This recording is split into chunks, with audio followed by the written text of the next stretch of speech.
So hello and WhatsApp guys, क्या हाल है आपके। मेरा नाम है निखिल और आप देख रहे हैं हमारा यूट्यूब चैनल एनसीईआरटी विद निक। तो दोस्तों, आज हम पढ़ने वाले हैं क्लास 12th की हिस्ट्री की बुक का 4th चैप्टर, जिसका नाम है विचारक, विश्वास और इमारतें। दोस्तों, इस चैप्टर का पहला पार्ट में इससे पहले लेकर आ गया था। आज हम इस चैप्टर का सेकेंड पार्ट पढ़ने वाले हैं। पहले पार्ट में दोस्तों हमने बेसिकली जैन धर्म के बारे में और महावीर के बारे में जाना था। इस वाले सेकेंड पार्ट में हम जानने वाले हैं महात्मा बुद्ध के बारे में और बौद्ध धर्म के बारे में। ठीक है। और इससे पहले मैं आपको बता दूं कि दोस्तों, आपका जो सिलेबस है उसमें चैप्टर्स के नाम जो है चेंज हो गए थे इस साल से। तो वो जो चैप्टर के नाम चेंज हुए हैं उनसे आपको डरने की जरूरत नहीं है, क्योंकि वो जो चैप्टर हैं उनके खाली बस नाम चेंज हुए हैं। बाकी अंदर का जो कंटेंट है वो सब यही है। ठीक है। तो कभी भी कंफ्यूज मत होइएगा। आपकी जो बुक है उसमें ये वाला जो चैप्टर है विचारक, विश्वास और इमारतें, इसका नाम बदलकर सांची के स्तूप से स्टार्ट कर दिया है। तो आपको कंफ्यूज होने की जरूरत नहीं है, खाली बस चैप्टर के नाम चेंज हुए हैं, अंदर से कंटेंट सेम टू सेम है। ठीक है। तो दोस्तों, यही कहना चाहता था आपसे। तो बिना किसी देरी के वीडियो को स्टार्ट कर लेते हैं। आज का हमारा पहला टॉपिक है बौद्ध धर्म। जैसा कि दोस्तों, इससे पहले हमने जैन धर्म के बारे में जाना था पार्ट 1 में। आज पार्ट 2 में हम बौद्ध धर्म के बारे में जानेंगे। तो दोस्तों, बौद्ध धर्म जो है एक बहुत ज्यादा पॉपुलर और एक बहुत ज्यादा प्राचीन धर्म था। ठीक है, बहुत ज्यादा पुराना। ये एक बहुत महान धर्म है जो कि भारत से निकला था। ठीक है, इसकी उत्पत्ति दोस्तों भारत से हुई। बौद्ध धर्म की भी, जैन धर्म बौद्ध धर्म दोनों भारत के ही हैं। और जैसा कि मैंने आपको पहले बताया कि महात्मा बुद्ध द्वारा ही दोस्तों बौद्ध धर्म की स्थापना की गई थी। जैसे कि महावीर स्वामी जो थे, जैन धर्म को पॉपुलर कराने में उनका बड़ा हाथ था। उसी तरीके से दोस्तों, लेकिन जैन धर्म के संस्थापक, वास्तविक संस्थापक महावीर स्वामी नहीं थे। लेकिन महात्मा बुद्ध के साथ ये था कि इन्होंने ही बौद्ध धर्म की स्थापना भी की और इन्होंने ही बौद्ध धर्म को एक बहुत ही ज्यादा तरक्की भी करवाई। ठीक है। बौद्ध धर्म की दोस्तों स्थापना लगभग 6ठी शताब्दी ईस्वी पूर्व में हुई थी। ईसाई व इस्लाम धर्म के बाद दुनिया का तीसरा सबसे बड़ा जो धर्म है वो बौद्ध धर्म को माना जाता है, यानी कि इतना बड़ा धर्म बौद्ध धर्म है। इस धर्म को मानने वाले जो ज्यादातर लोग हैं दोस्तों, चीन में मिलेंगे आपको, जापान में, कोरिया में, और आपका थाईलैंड हो गया, कंबोडिया, श्रीलंका, नेपाल, भूटान और भारत। ठीक है। तो मतलब भारत को छोड़कर भी चीन, Japan, Korea, Thailand, Cambodia, Sri Lanka, Nepal, Bhutan, इन क्षेत्रों में दोस्तों बौद्ध धर्म को माना जाता है। और नेपाल और जापान और चीन, ये तीन देश तो दोस्तों प्रमुख है। इन देशों में मतलब बौद्ध धर्म को मानने वाले अधिकतम लोग हैं, जबकि भारत में कम लोग मानते हैं बौद्ध धर्म को। लेकिन चीन, जापान और अगर हम ये नेपाल वगैरह की बात करें तो इन देशों में बौद्ध धर्म को बहुत ज्यादा माना जाता है। ठीक है, बौद्ध धर्म को ये बहुत मानते हैं। तो यही है दोस्तों, आपका यही था पहले वाला टॉपिक। अब आते हैं दोस्तों अपने नेक्स्ट टॉपिक में। नेक्स्ट टॉपिक है दोस्तों हमारा महात्मा बुद्ध। जानते हैं महात्मा बुद्ध के बारे में। हमने बौद्ध धर्म के बारे में बेसिक डिटेल जानी कि कितना प्राचीन धर्म था उतने पुराने टाइम से और कहाँ कहाँ फैला हुआ था। अब जानते हैं महात्मा बुद्ध के बारे में। ये दोस्तों, जैसे कि हम जानते हैं महात्मा बुद्ध बौद्ध धर्म के संस्थापक थे। इनका जो पूरा नाम था वो था गौतम बुद्ध, और बचपन का नाम था इनका सिद्धार्थ। ठीक है, महात्मा बुद्ध का बचपन का नाम था सिद्धार्थ। और इनका जो जन्म हुआ था दोस्तों 563 ईस्वी पूर्व में हुआ था, और जन्म स्थान था लुम्बिनी, जो कि नेपाल में स्थित है। पिता का नाम था इनके शुद्धोधन, माता का नाम था माया देवी या महामाया। और जो इनकी मौसी थी प्रजापति, इनके मतलब महात्मा बुद्ध के जन्म के 7 दिन बाद इनकी माता की मृत्यु हो गई थी। जिसके बाद इनका जो पालन पोषण किया है, पालन पोषण किया इनकी मौसी, जिन्हें हम इनकी सौतेली माता भी कह सकते हैं, मतलब इनकी मौसी प्रजापति गौतमी द्वारा इनका पालन पोषण किया गया था। ठीक है दोस्तों। और ये जो है दोस्तों शाक्य वंश से संबंधित है हमारे महात्मा बुद्ध। इनकी पत्नी का नाम दोस्तों यशोधरा था, और उससे इन्हें एक पुत्र की प्राप्ति हुई थी जिसका नाम था राहुल। ठीक है। इसके अलावा गोत्र जो है दोस्तों, इनका गोत्र गौतम गोत्र से ये संबंधित थे। इनके राज्य का नाम साकगढ़ राज्य था, क्योंकि साक्य कबीले से रिलेट करते थे। और इनकी जो राजधानी थी वो थी कपिल वस्तु में।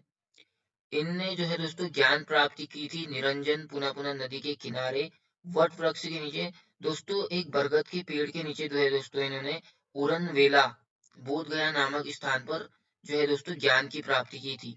कहाँ? बोध गया में। ठीक है दोस्तों, वहां इन्हें बरगद के वृक्ष के नीचे ज्ञान की प्राप्ति हुई थी। लगभग इन्होंने दोस्तों 5 साल की तपस्या की और उसके बाद जो है दोस्तों इन्हें ज्ञान की प्राप्ति हुई। और इनकी अगर बात की जाए दोस्तों महात्मा बुद्ध के प्रथम उपदेश की, तो इन्होंने दोस्तों अपना प्रथम उपदेश सारनाथ में दिया था और काशी भी उसमें शामिल है और वाराणसी, मतलब काशी अथवा वाराणसी के 90 किलोमीटर पूर्वोत्तर में स्थित प्रमुख बौद्ध तीर्थ स्थल है सारनाथ। तो सारनाथ में जो है दोस्तों इन्होंने अपना प्रथम उपदेश दिया था। बुद्ध ने जो है दोस्तों अपना प्रथम उपदेश सारनाथ में ही दिया था और वहां जो है दोस्तों इनका जो प्रथम उपदेश है उसको धर्म चक्र परिवर्तन का नाम दिया जाता है। ठीक है, एग्जाम में अगर पूछा जाता है कि महात्मा बुद्ध ने जो सारनाथ में प्रथम उपदेश दिया था तो उस घटना को क्या नाम दिया गया था, तो दोस्तों उस घटना को धर्म चक्र परिवर्तन नाम दिया गया था। इस चीज को नोट कर लीजिए। ठीक है, और महात्मा बुद्ध के प्रथम शिष्य थे तपस्सु एवं भल्लीनाथ, जो कि या बंजारे या वणिक माना जाता है जिन्हें। वणिक का मतलब होता है दोस्तों व्यापारी, और बंजारे यानी कि जो ऐसे ही भटकते हुए रहते हैं। ठीक है, और इसके अलावा दोस्तों प्रधान शिष्य जो है दोस्तों इनके उपाली थे और प्रिय शिष्य थे इनके आनंद। ठीक है, प्रिय शिष्या थी इनकी दोस्तों मौसी प्रजापति गौतमी, क्योंकि इन्होंने बाद में दोस्तों जब इन्होंने अपना खुद का मठ खोला था बौद्धों का, तो दोस्तों उसमें क्या हुआ, इनके प्रिय शिष्य आनंद ने इनसे कहा, क्योंकि पहले दोस्तों संघ में क्या होता था, महिलाओं को जाने की अनुमति नहीं होती थी बौद्ध मठ या संघ में। ठीक है, लेकिन जब इनके प्रिय शिष्य महात्मा बुद्ध के प्रिय शिष्य आनंद जी ने कहा महात्मा बुद्ध से स्त्रियों को भी संघ में आने दिया जाए, तो उसके बाद इन्होंने परमिशन दे दी। और प्रिय जो इनकी प्रथम जो महिला उस संघ में शामिल हुई वो थी इनकी मौसी प्रजापति गौतमी। ठीक है दोस्तों, और दोस्तों यहाँ पर मिस्टेक हुई है टाइपिंग में, यहाँ पर उपदेश है, ये यहाँ पर गलत हुआ है। तो दोस्तों उपदेश की जो भाषा थी मतलब बौद्ध धर्म की, वो पाली भाषा में दोस्तों इन्होंने महात्मा बुद्ध ने अपने जो उपदेश दिए थे वो पाली भाषा में दिए थे। ठीक है दोस्तों, अब आते हैं दोस्तों अपने नेक्स्ट टॉपिक में, मतलब नेक्स्ट टॉपिक में नहीं, और जानते हैं कुछ इसके बारे में। सर्वाधिक उपदेश देने वाला स्थान दोस्तों श्रावस्ती था, यानी कि महात्मा बुद्ध द्वारा सर्वाधिक उपदेश जो है दोस्तों श्रावस्ती में दिए गए थे। और बुद्ध के जो अनुयायी शासक थे उनमें शामिल है बिंबिसार, अजात शत्रु, प्रसेनजित, उदयन, प्रद्योत, अवंतीपुत्र। ठीक है दोस्तों, और बौद्ध धर्म को आश्रय देने वाले शासकों के नाम है अशोक, हर्षवर्धन और कनिष्क। इन तीन शासकों ने दोस्तों बौद्ध धर्म को आश्रय दिया था। और बुद्ध के जीवन काल से संबंधित स्थान है दोस्तों आपके लुम्बिनी, सारनाथ, बोध गया और कुशीनगर। दोस्तों ये जो चार प्रमुख केंद्र हैं इनके बारे में पूछा जाता है, लुम्बिनी, सारनाथ, बोध गया और कुशीनगर के बारे में। तो हर स्थान के बारे में दोस्तों आपको पता होना जरूरी है। दोस्तों अगर हम लुम्बिनी की बात करें तो दोस्तों लुम्बिनी में जो है दोस्तों महात्मा बुद्ध का जन्म हुआ था। और सारनाथ में जो है दोस्तों महात्मा बुद्ध ने प्रथम उपदेश दिया था। बोध गया में दोस्तों महात्मा बुद्ध को ज्ञान की प्राप्ति हुई थी। और इसके अलावा कुशीनगर में दोस्तों उन्हें निर्वाण की प्राप्ति हुई थी, यानी कि वहां उनकी मृत्यु हो गई थी। ठीक है, कुशीनगर की हिरणवती नदी के किनारे 483 ईस्वी पूर्व में, लगभग 483 ईस्वी पूर्व में लगभग दोस्तों महात्मा बुद्ध की मृत्यु हो गई थी। ठीक है, और बौद्ध त्रिरत्न जो है दोस्तों ये भी पूछे जाते हैं एग्जाम में। तो बौद्ध त्रिरत्न है दोस्तों बुद्ध, धर्म और संघ। ठीक है दोस्तों, इसके अलावा दर्शन की बात की जाए तो बौद्ध दर्शन की, ये अनिश्वरवादी, पुनर्जन्म में विश्वास रखते थे और ईश्वर को नहीं मानते थे, अनिश्वरवादी थे। इसके अलावा दोस्तों पंच स्कंदों की बात की जाए तो पंच स्कंद में शामिल है रूप, वेदना, संज्ञा, विज्ञान और संस्कार। ठीक है दोस्तों, निर्वाण की बात की जाए तो दोस्तों निर्वाण का शाब्दिक अर्थ होता है मुक्ति। ठीक है, मुक्ति, मुक्त हो जाना। ठीक है, तो बढ़ते हैं दोस्तों चैप्टर में आगे की ओर। तब तक का इस इंक को इरेज कर लेते हैं। तो इन्हें नोट कर लीजिए दोस्तों इन पॉइंट्स को। अभी दोस्तों हमारा बुद्ध द्वारा देखे गए चार दृश्य। तो महात्मा बुद्ध जो है दोस्तों साकी कबीले से थे और ये के राजा थे।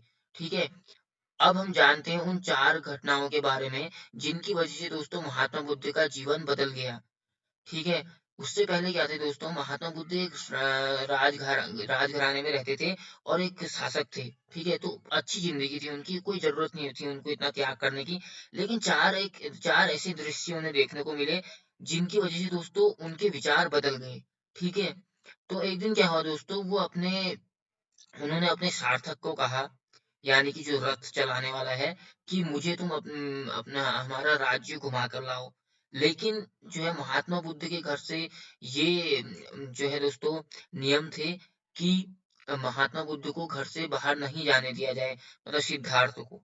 ठीक है, ऐसा इसलिए था दोस्तों क्योंकि महात्मा बुद्ध जो है बचपन से ही अलग प्रवृत्ति के थे, वो बहुत ज्यादा दयालु प्रवृत्ति के थे। और उनके घर वालों को लगता था कि अगर ये समाज के दुखों को देखेंगे तो उनको सुधारने के चक्कर में ही अपना जीवन समर्पित कर देंगे। इसलिए दोस्तों इन्हें घर की चारदीवारी में ही बंद किया गया था और बाहर जाने की अनुमति नहीं थी। एक दिन इन्होंने अपने सार्थक को मनाकर बाहर अपने राज्य की यात्रा की, तो इन्हें चार दृश्य दिखे। सबसे पहला था दोस्तों एक बूढ़ा व्यक्ति जो कि बहुत बूढ़ा हो चुका था। तो महात्मा बुद्ध को बूढ़े व्यक्ति को देख के ये लगा कि हमारा जो शरीर है ये तो धीरे धीरे करके बहुत कमजोर हो जाता है, हमारे बाल सफेद हो जाते हैं, खाल सूख जाती है। ठीक है, उसके बाद इन्होंने एक बीमार व्यक्ति को देखा जिसकी हालत बहुत ज्यादा खराब थी। इन्होंने देखा कि व्यक्ति को रोग भी आसानी से पकड़ जाते हैं। और उसके बाद दोस्तों इन्होंने एक लाश को देखा जो कि मृत थी। तो लाश को देखा तो इनको लगा कि एक दिन हर किसी ने मरना है और हर किसी को मुक्ति प्राप्त होगी, तो जीवन में कुछ है नहीं इतना खास। ठीक है, मतलब ये ईर्ष्या जलन करके कुछ खास नहीं है, सारी संपत्ति यही छूट जाती है और आदमी लास्ट में एक लाश बन जाता है। और चौथा जो दृश्य देखा इन्होंने, एक सन्यासी को देखा। और इन सारे दृश्य में दोस्तों ये सन्यासी से बहुत ज्यादा प्रभावित हुए, क्योंकि सन्यासी में जो है दोस्तों उसे समाज से कोई मतलब नहीं था, वो अपने ही धुन में मग्न था और वो अलग तरीके से सोच रहा था और अलग तरीके से शांत बैठा हुआ था। तो सन्यासी से ये बहुत ज्यादा प्रभावित हुए और बाद में इन्होंने दोस्तों 29 वर्ष की आयु में गृह त्याग कर दिया था। और उस घटना को दोस्तों हम महाभिनिष्क्रमण भी कहते हैं। ठीक है दोस्तों, तो ये थे कुछ दृश्य जो महात्मा बुद्ध के ने देखे थे, चार दृश्य। अब जानते हैं दोस्तों बुद्ध की शिक्षाओं के बारे में। तो बुद्ध की शिक्षाएं जो है दोस्तों त्रिपिटक में संकलित है। त्रिपिटक जो है दोस्तों तीन त्योक्तिया भी इन्हें कहा जाता है, बौद्ध धर्म के धार्मिक ग्रंथ हैं जो बहुत ज्यादा प्रमुख हैं। और इन त्रिपिटकों में दोस्तों शामिल है आपके तीन पिटक हैं दोस्तों, एक नंबर 1 सुत्त पिटक, दूसरा आपका दोस्तों विनय पिटक और तीसरा अभिधम्म पिटक। तो दोस्तों ये तीन पिटक हैं, इन पिटकों के नाम आप याद कर लीजिए, सुत्त पिटक, विनय पिटक और अभिधम्म पिटक। ठीक है, ये एग्जाम में पूछे जाते हैं तो इन्हें नोट भी कर लीजिए। तो अब आते हैं दोस्तों अपने नेक्स्ट टॉपिक में। ये हमारा टॉपिक है दोस्तों, मतलब टॉपिक नहीं है दोस्तों, हम जानते हैं सुत्त पिटक के बारे में डिटेल से। अगर दोस्तों सुत्त पिटक की बात की जाए तो जो बुद्ध की शिक्षाएं एवं बौद्ध धर्म के का इसे एनसाइक्लोपीडिया कहा जाता है। मतलब इसमें बुद्ध की शिक्षाओं को संग्रहित किया गया है सुत्त पिटक में। विनय पिटक में जो है दोस्तों दार्शनिक सिद्धांतों का दर्शन और संग्रह किया गया है। और अभिधम्म पिटक की बात की जाए तो दोस्तों इसमें हमें संघ संबंधी नियमों के आचार विचार और विधि निषेध का संग्रह मिलता है। यानी कि बौद्ध संघों के जो आचार विचार को फॉलो करना था, वहां के लोगों ने जो फॉलो करना होता था, उसके बारे में हमें जानकारी अभिधम्म पिटक से मिलती है। ठीक है दोस्तों, घोर तपस्या और विषय शक्ति के बीच मध्य मार्ग अपनाकर मनुष्य दुनिया के दुखों से मुक्ति पा सकता है, ऐसा महात्मा बुद्ध का कहना था। भगवान का होना अप्रासंगिक है। और महात्मा बुद्ध कहते थे दोस्तों ये दुनिया अनित्य है और लगातार बदल रही है, यानी कि यहाँ चेंज होते रह रहे हैं। ठीक है, तो सोच सकते हैं दोस्तों आप कितना अच्छा विचार दिया था कि उन्होंने कहा कि दुनिया अनित्य है, लगातार बदल रही है। क्योंकि दोस्तों जो प्रकृति का नियम है परिवर्तन, परिवर्तन शाश्वत है और प्रकृति बदलती रहती है। ठीक है, इस दुनिया में कुछ भी स्थायी नहीं है। महात्मा बुद्ध ने कहा कि इस दुनिया में कुछ भी स्थायी नहीं है, सब क्षणभंगुर है, सब एक क्षण में नष्ट हो जाता है जब जिसका टाइम आता है। ठीक है, समाज का निर्माण इंसानों ने किया है। और महात्मा बुद्ध ये मानते थे कि समाज का निर्माण किसी ईश्वर ने नहीं बल्कि इंसानों ने मिलकर किया है। ठीक है, महात्मा बुद्ध कहते थे कि तुम सब खुद ही अपने, उनका विचार था कि तुम सब खुद ही अपने लिए ज्योति बनो, क्योंकि तुम्हें खुद ही अपनी मुक्ति का रास्ता ढूंढना है। और वो क्या महात्मा बुद्ध कहते थे कि दुनिया में दुख ही दुख है और दुख का कारण इच्छा, लोभ और लालच है। तो दोस्तों महात्मा बुद्ध का यही कहना था कि दुनिया जो है ये यहाँ दुख ही दुख है। मतलब दुनिया में चारों ओर हर आदमी जो है दुखी है और दुख का उन्होंने कारण भी बताया। दुख का कारण है व्यक्ति की स्वयं की इच्छा, लोभ और लालच। ठीक है, तो इन तीन चीजों की वजह से दोस्तों सारे व्यक्ति दुनिया में दुखी हैं। ये थे कुछ महात्मा बुद्ध के विचार। अब बढ़ते हैं आगे। दोस्तों अब जानते हैं कि बौद्ध धर्म इतने तेजी से क्यों फैल गया, इतना फेमस क्यों हो गया इतनी जल्दी से। ठीक है, सबसे पहली बात की जाए तो दोस्तों बौद्ध धर्म काफी साधारण था। हर कोई इसके नियमों को फॉलो कर सकता था और बहुत ही ज्यादा समझने योग्य था। इसलिए इसके अलावा दोस्तों जाति प्रथा नहीं थी, क्योंकि प्राचीन टाइम में दोस्तों जब ब्राह्मणों ने ब्रह्म सूत्र और दोस्तों ये ऐसी रचनाएं की और अपने लिए जातिगत वो भेदभाव भेदभाव करने लगे, तो बौद्ध धर्म ही ऐसा था जिसमें जाति प्रथा मौजूद नहीं थी और असमानता मौजूद नहीं थी। इसलिए लोग इससे अट्रैक्ट हो गए थे और कोई भी इसे आसानी से अपना सकता था। किसी के लिए पाबंदी नहीं थी दोस्तों बौद्ध धर्म को अपनाने के लिए। और बौद्ध धर्म में दोस्तों जाति प्रथा नहीं थी, इसीलिए यहाँ समान व्यवहार किया जाता था। वर्ण व्यवस्था का ना होना भी एक प्रमुख कारण था जिसकी वजह से बौद्ध धर्म तेजी से फैला। यहाँ ना तो वर्ण व्यवस्था थी, ना जाति प्रथा, इस वजह से दोस्तों यहाँ असमानता मौजूद नहीं थी बौद्ध धर्म में। ठीक है दोस्तों, और ब्राह्मणों के नियमों का सदैव विरोध करते थे बौद्ध धर्म वाले। ये कहते थे कि व्यक्ति जो है दोस्तों जन्म द्वारा नहीं बल्कि कर्म द्वारा निर्धारित होता है, जबकि ब्राह्मणों का मानना था कि जन्म से ही दोस्तों व्यक्ति अलग अलग कुल में होता है और जन्म से ही दोस्तों उसके अधिकार भी निर्धारित कर दिए जाते थे ब्राह्मणों के अनुसार। लेकिन बौद्ध धर्म में ऐसा नहीं था। और बाद में दोस्तों महिलाओं को भी इन्होंने संघ में शामिल कर दिया, जिसकी वजह से दोस्तों वो ये धर्म फैलने लगा। इसके अलावा महिलाओं को पुरुषों के जितने अधिकार दे दिए गए और ईश्वर व आत्मा के अस्तित्व को नहीं माना गया। बौद्ध संघ के नियम ज्यादा कठोर नहीं थे, यानी कि दोस्तों इनके जो नियम थे बौद्ध संघ के ज्यादा कठोर नहीं होते थे, इन्हें कोई भी फॉलो कर सकता था। इसके अलावा दोस्तों इन्होंने कठोर तब का विरोध कर मध्यम मार्ग अपनाने को कहा, यानी कि मुक्ति के लिए इन्होंने कहा कि आप मध्यम मार्ग अपनाएं, कठोर तप करने की जरूरत नहीं है। तो दोस्तों इतने सारे कारण थे, वर्ण व्यवस्था का ना होना, जाति प्रथा का ना होना, धर्म का साधारण होना, तो इतने सब कारणों की वजह से दोस्तों बौद्ध धर्म इतनी तेजी से फैल गया। और दोस्तों ये वाला जो क्वेश्चन है ये आता है एग्जाम में 7 मार्क्स का।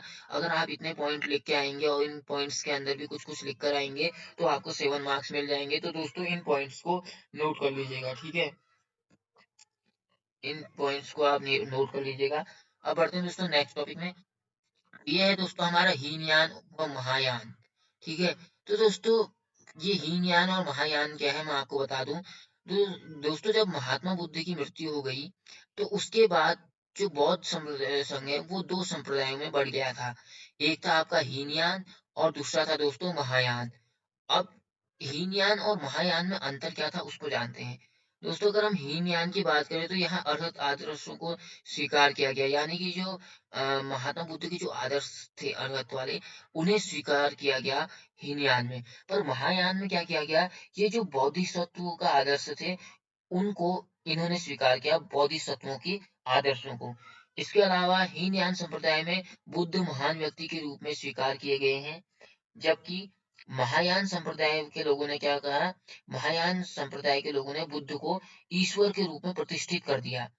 यानी कि हीनयान के जो लोग थे महात्मा बुद्ध को महान व्यक्ति समझते थे, लेकिन महायान के जो व्यक्ति थे दोस्तों महायान संप्रदाय के, ये लोग महात्मा बुद्ध को ईश्वर समझते थे।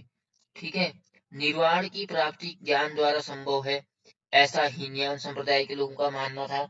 लेकिन महायान के लोग मानते थे कि बुद्ध की करुणा एवं भक्ति से ही लक्ष्य की प्राप्ति संभव है। यानी कि एक हिसाब से मूर्ति पूजा टाइप करते थे ये जो है दोस्तों। हीनयान संप्रदाय के जो लोग थे वो मूर्ति पूजा नहीं करते थे। महायान संप्रदाय के लोग जो है दोस्तों मूर्ति पूजा किया करते थे। और परंपरागत धर्म था दोस्तों हमारा हीनयान प्राचीन टाइम से चला था, लेकिन परिवर्तित रूप जो है दोस्तों उसका महायान था। यानी कि दोस्तों हीनयान संप्रदाय में जो परिवर्तन हुए उसका परिवर्तित रूप ही महायान था। क्योंकि दोस्तों अगर हम बेसिकली अगर डिफरेंस की बात करें हीनयान और महायान में तो इतना ही डिफरेंस है दोस्तों। ये जो हीनयान थे ये बहुत बुद्ध के आदर्शों को मानते थे, लेकिन जो महायान संप्रदाय के लोग थे ये बुद्ध को भगवान मानते थे। ठीक है। तो यही है इनमें अंतर। दोस्तों ये वाला क्वेश्चन भी आता है एग्जाम में, 3 या 5 मार्क्स का आता है, 3 या 5 मार्क्स का। तो दोस्तों इन पॉइंट्स को भी नोट कर लीजिए, अगर ऐसे लिख के आएंगे तो आपको मार्क्स मिल जाएंगे। तो यही था बस इसमें। अब बढ़ते हैं नेक्स्ट टॉपिक में। तो दोस्तों अब है हमारा टॉपिक बौद्ध धर्म एवं जैन धर्म में समानताएं। यानी कि बौद्ध धर्म और जैन धर्म में समानताएं है क्या, उनको जानते हैं। ठीक है। निवृत्ति मार्ग और त्याग का महत्व दोनों धर्मों में दिया गया है, बौद्ध में भी और जैन में भी। और दोस्तों वेदों ने अब की प्रामाणिकता के खंडन के कारण दोनों ही गणनाएं नास्तिक परंपरा में की गई है। यानी कि वेदों के अनुसार दोस्तों दोनों की गणना, बौद्ध धर्म और जैन धर्म दोनों की गणना नास्तिकता के रूप में की गई है, यानी कि नास्तिकों के रूप में की गई है। और इनका मानना था दोनों धर्म के लोगों का कि ईश्वर सृष्टि के रचयिता के रूप में इन्होंने बौद्ध धर्म वालों ने भी अस्वीकार करे और जैन धर्म वालों ने भी। और कर्म और पुनर्जन्म पर दोनों धर्म के लोग विश्वास करते थे। आचरण के सिद्धांतों को दोनों ने महत्व दिया। सामाजिक समानता का आदर्श दोनों ने प्रस्तुत किया, क्योंकि दोनों ही धर्मों में, बौद्ध धर्म या जैन धर्म, दोनों ही धर्मों में दोस्तों ना तो जाति प्रथा थी और ना ही वर्ण व्यवस्था। ठीक है। और जन्म के स्थान पर कर्म पर इन्होंने जो फोकस किया, इसी की वजह से दोस्तों प्राचीन टाइम पे ये धर्म जो है दोस्तों काफी ज्यादा पॉपुलर हो गए थे, और यही इनमें समानता भी थी। इसके अलावा दोस्तों वर्ण व्यवस्था को नष्ट करने का प्रयास जैन धर्म ने भी किया और बौद्ध धर्म ने भी। तो इतनी सारी दोस्तों इसमें समानताएं हैं। क्वेश्चन आता है दोस्तों एग्जाम में कि बौद्ध धर्म की और जैन धर्म की समानताओं और असमानताओं का वर्णन कीजिए। तो दोस्तों समानताएं तो ये है, और अब पढ़ते हैं असमानताओं के बारे में। दोस्तों अगर अंतरों की बात करें बौद्ध धर्म और जैन धर्म में, तो इनमें अंतर है दोस्तों। सबसे पहला तो कि मध्यम मुक्ति के लिए दोस्तों जो जैन धर्म है, ये जो है दोस्तों कठोर त्याग को प्रधानता देता है, यानी कि कठोर मार्ग, यानी कि हार्ड वर्किंग टाइप जो दोस्तों आपका कठोर त्याग है उसको ये प्रधानता देता है। जबकि बौद्ध धर्म मध्यम मार्ग को अपनाने के लिए कहता है, जो कि कम कठोर है। ठीक है। जैन धर्म जो है दोस्तों नित्य एवं शाश्वत आत्मा में विश्वास करता है, जबकि बौद्ध धर्म अनात्मवाद है। यानी कि जैन धर्म जो है दोस्तों आत्मा में विश्वास करता है कि आत्मा होती है, जबकि बौद्ध धर्म जो है दोस्तों अनात्मवादी है। उसका मानना है कि सब कुछ क्षणभंगुर है, और शरीर एक बार नष्ट हो जाते हैं तो आत्मा नाम की कोई चीज नहीं होती। और लेकिन जैन धर्म मानता है कि आत्मा होती है। ठीक है दोस्तों। इसके अलावा दोस्तों जैन धर्म के अनुसार निर्वाण के लक्ष्य की प्राप्ति देह संस्कार के बाद ही संभव है, जबकि बौद्ध धर्म के अनुसार ज्ञान की प्राप्ति। यानी कि दोस्तों यहाँ पर वो कहने का मतलब है कि जैन धर्म कहता है कि किसी व्यक्ति को निर्वाण मुक्ति तब मिलती है जब उसका देह संस्कार संस्कार किया जाता है, उसके बाद ही उसकी मुक्ति संभव है। लेकिन बौद्ध धर्म का ये मानना है कि कोई भी व्यक्ति जो है दोस्तों, उसे निर्वाण की प्राप्ति उसके ज्ञान के अनुसार हो जाती है। ठीक है। तो बौद्ध धर्म बेसिकली ज्ञान पे फोकस करता है। और इसके बाद बात करें तो दोस्तों जैन धर्म जो है दोस्तों बौद्ध धर्म की तुलना में अधिक अहिंसावादी है। अब अहिंसावादी की बात आई तो दोस्तों दोनों अहिंसावादी धर्म है, बौद्ध धर्म भी और जैन धर्म भी। लेकिन जो जैन धर्म है दोस्तों, ये और ज्यादा अहिंसावादी है दोस्तों बौद्ध धर्म की तुलना में। तो यही था आपका टॉपिक दोस्तों, बौद्ध धर्म व जैन धर्म में अंतर। इससे पहले हमने समानताओं के बारे में पढ़ा, अब अंतर यानी कि असमानताओं के बारे में हमने जाना। तो दोस्तों इन पॉइंट्स को नोट कर लीजिए, क्योंकि एग्जाम में क्वेश्चन यहीं से बनते हैं, और ये क्वेश्चन हमेशा आते हैं। ठीक है दोस्तों। अगर क्वेश्चन नहीं भी बनते हैं तो दोस्तों फिर भी आपको इसके बारे में नॉलेज होनी चाहिए। तो इतना ही था दोस्तों इस पार्ट 2 में, चैप्टर 4 के पार्ट 2 में जो हम पढ़ रहे हैं आपका विचारक विश्वास और इमारतें चैप्टर का सेकंड पार्ट था दोस्तों ये। और अब मैं इसका थर्ड पार्ट आपके लेकर आऊंगा। इस पार्ट सेकंड पार्ट में इतना ही था, और थर्ड पार्ट में दोस्तों हम इस पूरे चैप्टर को भी कंप्लीट कर लेंगे। और वीडियो देखने के लिए दोस्तों आपका धन्यवाद। और अगर वीडियो अच्छी लगी तो वीडियो को लाइक कर दीजिएगा और चैनल को सब्सक्राइब कर दीजिएगा। हम मिलेंगे दोस्तों अब आपसे नेक्स्ट वीडियो में। तब तक का के लिए thanks for watching and good bye.